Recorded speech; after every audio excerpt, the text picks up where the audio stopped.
First off, Marco, I read your Banana Punk Rawk Trails as well. All right, not everything, but a little bit of it. So you started off as a punk rocker, and you did pretty well at that time. You were rocking the great stages right across Europe and the States as well, right? And how did you land up here in Malaysia in the first place, and how did you end up being a writer? Okay, to make a long story short, I was teaching English and Italian in China. And I picked up this job after my attempts to go live in America failed for the umpteenth time. I realized that was not the place that I wanted to go. But right. Because of musical reasons, right. I used to travel a lot there to tour and meet bands and see shows and stuff. I embarked on this Chinese adventure without knowing anything of China or whatever. And slowly I enjoyed, and I started traveling more, because before I had traveled a lot but in a band, so it's not really, you don't really have the time to check out places. I mean, you have to go to a gig, like, I mean, you come to Ipoh today, you come here, you don't have time to go see the sights, of course. And I was writing a bit before, not much. When I was 18, I wrote this collection of short splatter punk and pornographic short stories called Cannibal, which was found by the school principal, and they want to kick me out of the school. But then, I mean, actually, I managed to stay in and finish. And it was quite funny, because they were telling me, you're terrible in school, because I just studied Italian, which is the writing, for the writing, and English. Right. And I had like 10, which is the top mark. And everything else I had 3, 4, 3.30, because I didn't give a shit. I was going to school, get high, break things, whatever. And this was the beginning of writing a bit when I was 18. Then I gave up, because I found that the literary circle in Italy was very, very boring. And music was more interesting, you know, there was more performance and stuff. More opportunities also, because the Italian publishing scene is very closed, actually. You need to be friend with someone, or son and daughters of someone who has some hooks into this world, some ties with it to be published, actually. And we really are foreign-loving people when it comes to literature. So every American author, even the most lousy ones, they have books and translations and everything else. Italian writers, they're not very much considered, so it's very difficult to make it. So yeah, I was teaching in China, and then started traveling more and more, and I took this year off. I traveled by land from Mongolia to Australia. When I came to Malaysia, I met that girl with the camera there, and I stayed, actually. Right. So, but you said you started writing, but what made you decide to write on the punk scene in Malaysia and not in China or Mongolia because or other places? I was involved in a band, and still I'm involved in a band. Since 2010, I've been playing guitar with this pedant band called We Hot Scam, which means we express ourselves through skateboarding and music. Right. I don't really give a damn about skateboarding. Music, just a little bit now, not much. See, people think that I'm a fanatic punk rocker, but I don't really care. I think punk and metal music are very boring these days. They're very jaded. They are all the same. It's impossible to carve a new path for bands, because there is global standards that, I mean, you must abide or you are not.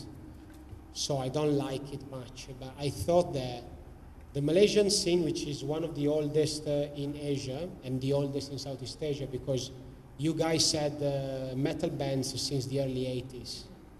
Blackfire from Kangar in Perlis, actually. And before then, people were already receiving all the music and the magazines from England, actually, because of the post-colonial information highway, let's say. So New Musical Express was being sold in newsstands, and the most rich students were able to go study in England and bringing back the records and magazines and stuff, so there was a connection.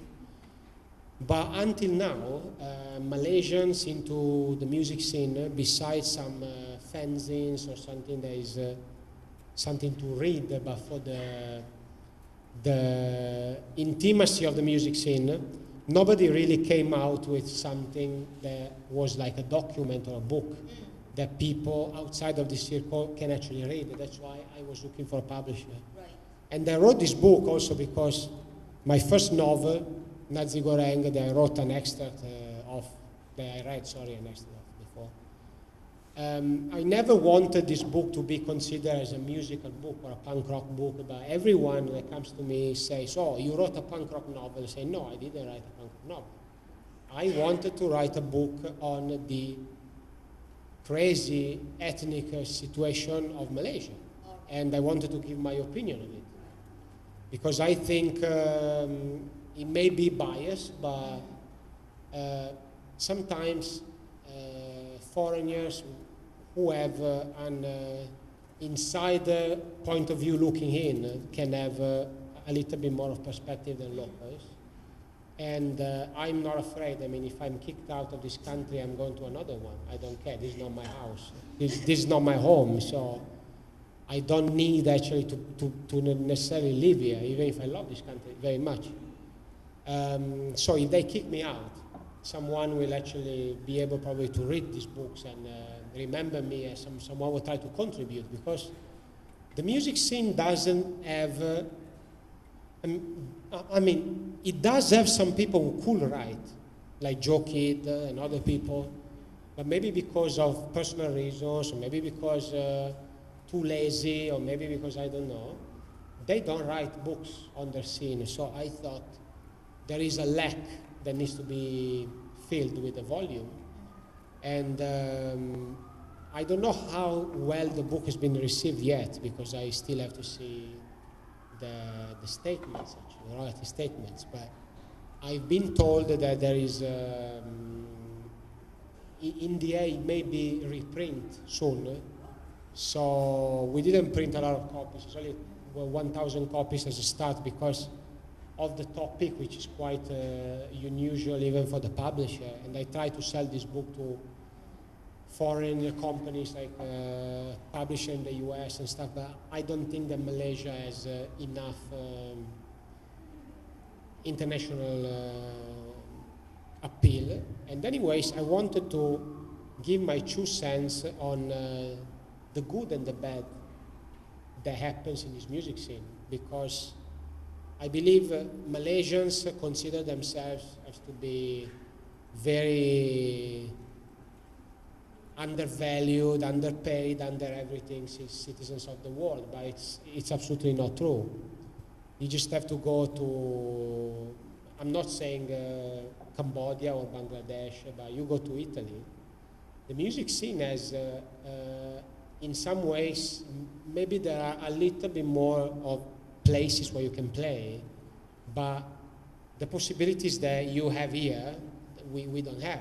I mean, we have to pay much more money even to buy the instruments, to buy the amplifier, and to create spaces where we can practice, because Malaysia has the great perk of having very cheap rehearsal rooms, which are fully equipped with instruments, drum set, and everything. So you just have to pay 25 or 30 ringgit an hour, split among a band, to play. So it's very easy to get into the music because of rock apak, mat rock, and this like that appeals especially to the Malays a lot. Right. Thank you, Marco. I'll get back to you later.